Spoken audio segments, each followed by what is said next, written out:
What's going on, guys? Welcome to LaughNapkin. Today I have 4 stories for episode 16 of r/EntitledParents. And I can't think of a better way to start this episode off than with an entitled mom that thought it was a good idea to bring her 3-year-old child to a very graphic Holocaust museum and then proceeds to complain that it's not censored enough. So let's get into it. So I'm from Germany, and we have some NS museums in different places to remind us of the horror and to inform visitors of what happened in the specific area of Germany they're visiting. I was visiting one day when I heard a child cry. Not a baby that didn't know better, but a toddler. Sounded genuinely upset. Enter entitled mom. I hear her loudly complain about a video and how it isn't child friendly at all. Now, first of all, in these museums, it's freaking quiet. Second of all, they're not supposed to be child friendly. They show raw, horrible pictures that show a brutal truth, and most adults are left speechless. It can turn your stomach sometimes. Employee: I'm really sorry it upset her. The museum is suggested for ages 14 and up. Entitled mom: how is she supposed to learn? Now that kid was 3, max. You can maybe talk to them about it, but these museums are clearly not for kids. It even says so on the website. Now I'm already invested in this when mom goes on about how they should have censored that. I turn around to see what she's talking about, and my heart sinks. It's a video of piles of dead, starved, naked bodies they found in concentration camps. It's a horrifying thing to look at, and this lady complained about some genitalia being showed. I'm pretty sure that kid was crying about the overall visual and not some dicks. The employee looks shocked, and she has clearly never heard that complaint before. She confusedly offered to refund their tickets, and the lady angrily agreed. Some people. Story number 2 is for you coffee addicts. I know some of you are drinking a cup as you listen to this. And it comes from a lady that just wants to enjoy a nice hot cup, but this entitled grandmother won't let her because pregnant women shouldn't drink coffee. What? Get out of here, granny. This is 2019. Ain't nobody got time for that. Let me start by saying I'm a 36-year-old woman, and it's very obvious I'm pregnant. I'm huge, massive, uncomfortable, tired, and grumpy. I'm currently at my local chain coffee shop, sitting down with my effing cup of coffee that had to be remade because some random grandmother decided that as I'm pregnant, I shouldn't be allowed to have caffeine. Full story. I've ordered the coffee, just a grande cold brew, nothing crazy, and I'm standing at the end of the counter waiting. The barista calls my name and drink order. I go to take it. Grandma, GM: you can't have that. I didn't know she was talking to me, so I continued to reach for my cup. Grandma: you can't have that. You're pregnant. It's 1 cup. It's fine. No, you can't have it. You're not allowed. Takes the cup from my hand and drops it, full, into the trash next to the counter. Me: you can't be serious. It's fine. My doctor even says it's fine. I looked at the barista who was just standing there, mouth agape. She lets me know she'll make another. Me to grandma: please leave me alone. I'm tired and want my coffee. I get 1 cup a day. This is it. Please, go away. Grandma, banshee screaming at this point: no, you can't have it. You're pregnant. It won't make you have the baby now. You can't do it. I won't let my daughter do it either, but she drinks it anyway, and if I can't save her, I'll save you instead. I don't think she breathed during this at all. Also, what?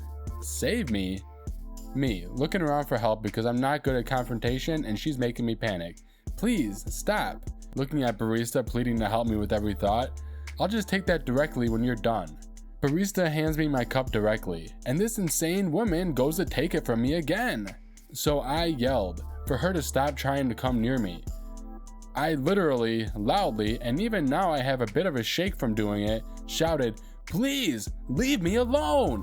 You're making me uncomfortable and I don't want you this close.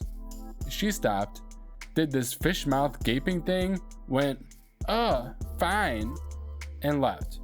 The barista gave me a drink coupon and apologized for the stress. But goodness, how can someone think that's okay? Story number 3 is for all you pizza lovers out there. How far would you go for a slice of pizza? This entitled mom is taking it to the max by begging everyone for a slice for her kid. But not just one slice. Oh no, her kid needs all of the slices. Background. This happened a few weeks ago when 7-Eleven was apparently changing their pizza recipe, though I honestly liked their pizza better before this change, and because of this, 7-Eleven, at least the location closest to me, gave out a free slice of pizza to every paying customer. Now, on to the actual meat of the ordeal. Me.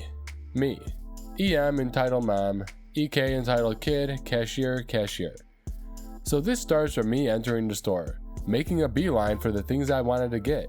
A bag of Skittles, a bag of hot fries, and a red Mountain Dew, and then getting to the register. Cashier, will that be all for you today? Me, yeah. Cashier, alright, do you want a cheese or pepperoni? Me, but I didn't order pizza though. Cashier, we're actually giving away a free slice to customers today because our pizza recipe got changed across all locations. We have cheese slices ready, but if you want a pepperoni, it'll take 2 to 3 minutes. Me, oh, neat. I guess I'll get a pepperoni then. Cashier, that'll be whatever amount of money I had to pay. I don't really remember, to be quite honest. I pay, respond that I have a good day you normally get with the exact same sentence, and walk out with what past tense me hoped to be a good slice of pizza. This is where I encountered entitled mom and entitled kid. Entitled mom, hi, how are you? Me, doing well, I guess. How about you? I'd like to point out that entitled kid was eating a slice of pizza from the same box I got with my slice, like it was the last thing on earth. And there were 2 more boxes at his feet. I only hope that those weren't from people who felt guilty or pressured to give it to the duo. Entitled mom, I'm doing good. I was wondering if I could have that slice of pizza you have. My son is very hungry and he needs it. Me, I don't know how your kid is still hungry after 3 slices, but I'm gonna pass on that, my dude. EM, why? You clearly have a good amount of stuff in your bag, and those slices are free, so you can afford to share for once. Me, because I bought this stuff with my own money, and I got this as a complimentary item, so it's mine. That's why. And while I can afford to share, your son could also afford to lose some pounds. This response caused entitled kid to screech, and given his appearance, I thought I had met one of the people that somehow met most, if not all, the characteristics for being an OP from attendees green text. Entitled mom, how dare you? There's no reason to be rude to my baby like that. I think you should now give us that slice and everything in your bag. It's only fair. Me, honest to God, just piss off. I'm not gonna waste any more time on you and your man-child of a son.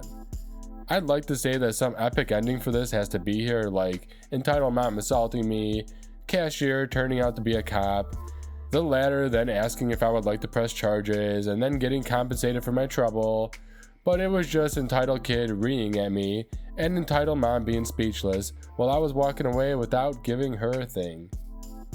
Story number 4 is for those that just can't please their stubborn entitled family members. This brother-in-law thinks that OP should trade him his big home for his small condo because his family's bigger. Like, what the actual hell? You gotta hear this. BIL, brother-in-law. FIL, father-in-law. A quick vent. 5 years ago, my husband and I bought a house. We'd been saving for years for the down payment, and the stars must have aligned for us to get it. Everything worked out perfectly. The house was a major fixer-upper, but it had land, and we were happy with that. Turns out brother-in-law had looked at the house when it was listed as well. They decided it was too much work to fix up and not worth it. They wanted major upgrades too, whereas my husband and I are very simple people. We don't need granite countertops or a soaking tub or hardwood throughout. met up with the family recently, and the brother-in-law was talking about how cramped their condo has become with 2 kids now. Brother-in-law decided this was the time to tell us that we should trade houses. I shit you not, brother-in-law is very, very entitled. Brother-in-law proceeded to argue that we are only 2 people, and their family is growing and they could use the space. Literally suggested that we give ours to him and buy out his condo.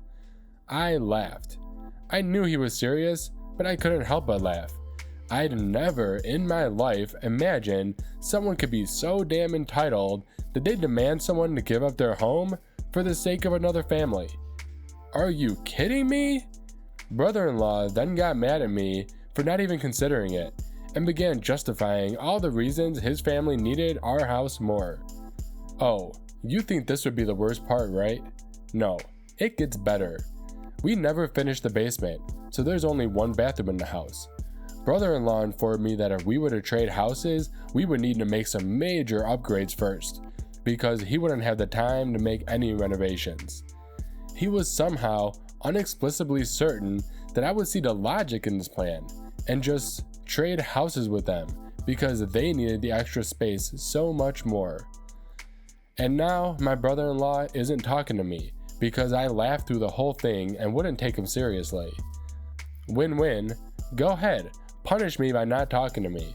At least then you'll stop trying to make me the bad guy since I have 2 spare rooms I quote-unquote don't use. My husband and I each have an office, and tell everyone how horrible I am because I won't buy out your condo at market value while giving you ours out of the goodness of our hearts. Last I know, he was now trying to tell my father-in-law to retire and move into the city so they could have the farm.